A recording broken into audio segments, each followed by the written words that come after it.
আশেপাশে এত ডিভোর্স, আসলে সত্যি বলতে আমার বিয়ে জিনিসটাকে ভীষণ ভয় লাগে। এখনকার মেয়েদের ভীষণ চাহিদা, এই চাহিদা পূরণ করতে না পারলে নির্ঘাত ডিভোর্স। আমি একটা ছন্নছাড়া পরিবারে বড় হয়েছি, তো আমি আমার বাবা মার ডিফারেন্স দেখেছি।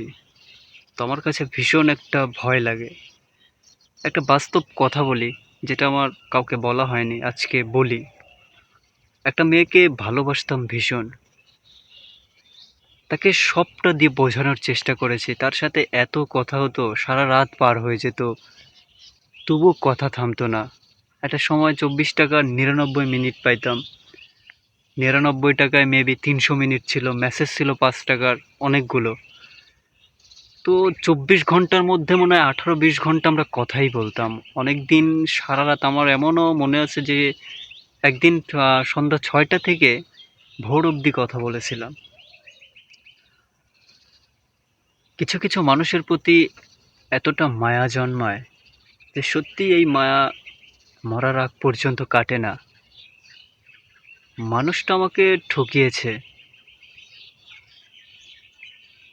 এই গল্পটা আমি কিভাবে এক্সপ্লেন করব, বলে বলে বোঝাবো কিভাবে, আমি সত্যি জানি না। এই বিশাল হিস্টোরি ছিল, বিশাল বড় একটা গল্প।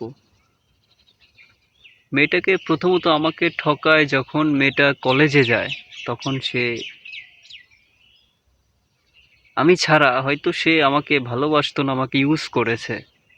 ভালোই বাসতো না, হ্যাঁ, আমি নিজেই ভালোবেসেছি। সে আমাকে ইউজ করেছে, আমাকে তার প্রয়োজনে ব্যবহার করেছিল। আমি তার প্রতি ভীষণ উইক ছিলাম, এতটা দুর্বল ছিলাম বলে বোঝাতে পারবো না। আমি একটা অনেক অনেক ইমোশনাল ছেলে, তো আর আমি অনেক পজিটিভ একটা ছেলে। তো কলেজে ওঠার পর সে একজনকে ভালোবাসে। সত্যি এই জিনিসটা আমার ভীষণ কষ্ট লাগছিল।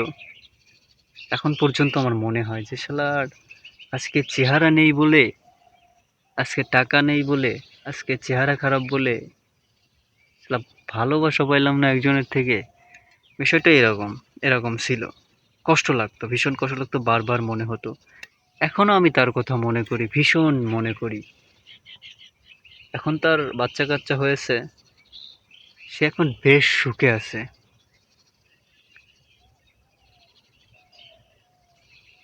মানুষটা অসম্ভব সুন্দর ছিল আমার চোখে।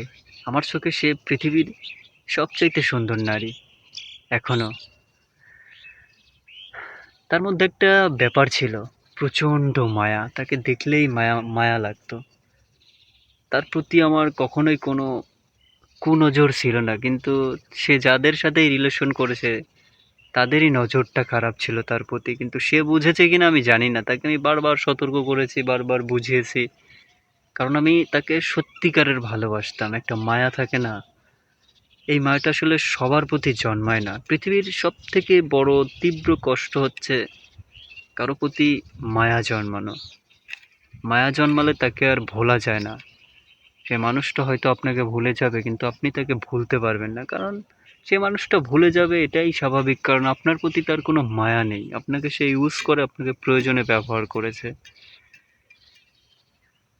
সে আমাকে বলতো যে নিজেকে গুছিয়ে নাও, নিজেকে গুছিয়ে নাও।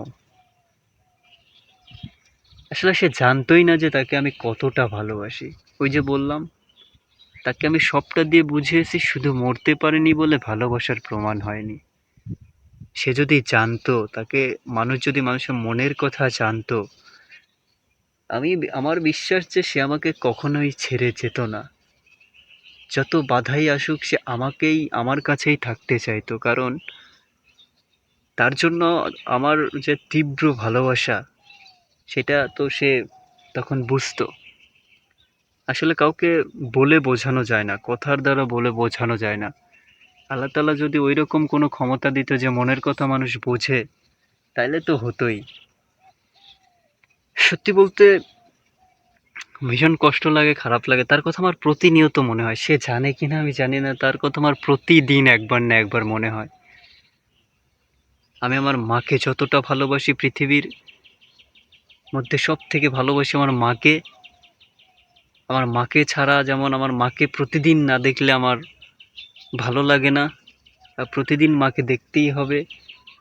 মাকে দেখি বাড়িতে এসে প্রতিদিন, একদিন না দেখলে আমি হয়তো বাঁচতেই পারবো না।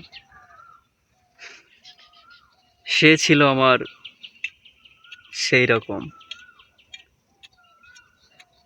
তার প্রতি আমার তীব্র অনুভূতি, তীব্র ফিলিংস হয়।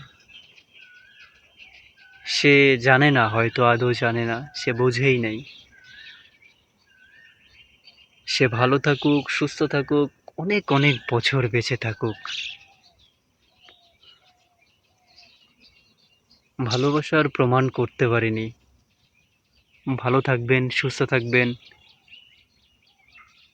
আর আমার জন্য দোয়া করবেন আমি যেন বেঁচে থাকতে পারি।